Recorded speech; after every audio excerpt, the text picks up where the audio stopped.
I need you to do me a favor. I turned my eyes from the side view mirror to glance over at my boyfriend.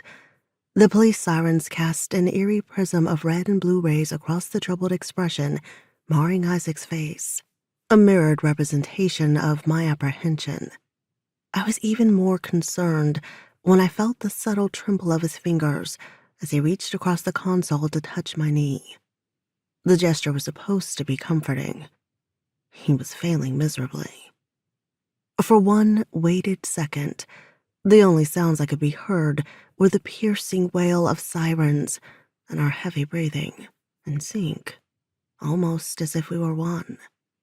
I was already nodding before Isaac let the request fall from his moist lips, because frankly, I would do anything for this man, and he knew it.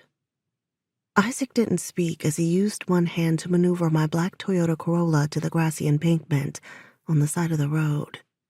The police car followed, and I pivoted in the seat to look at the officer through the back window. Did he know what we had just done? Was it that obvious? It was the squeeze of Isaac's fingers that pulled my gaze back to his. I love you, he said, his voice a little above a whisper. You know that, right? Yes. And you love me. I ignored the fact that his inflection was more of a demand as opposed to a question. I answered the obvious anyway.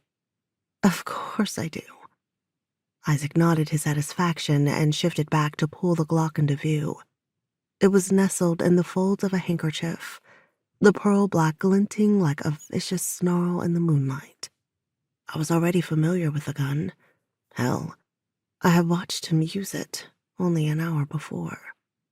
I need you to tell them this is yours. He paused. And what you did. My heart galloped in my chest, even as I tore my hands from my lap and reached across the console to accept the weapon. For Isaac to make such an outlandish request, he had a plan. He had thought this through. That much I was certain. I trusted this man like the gospel. He had killed for me, for us. There was no limit to his love, and I had seen the body firsthand to prove it.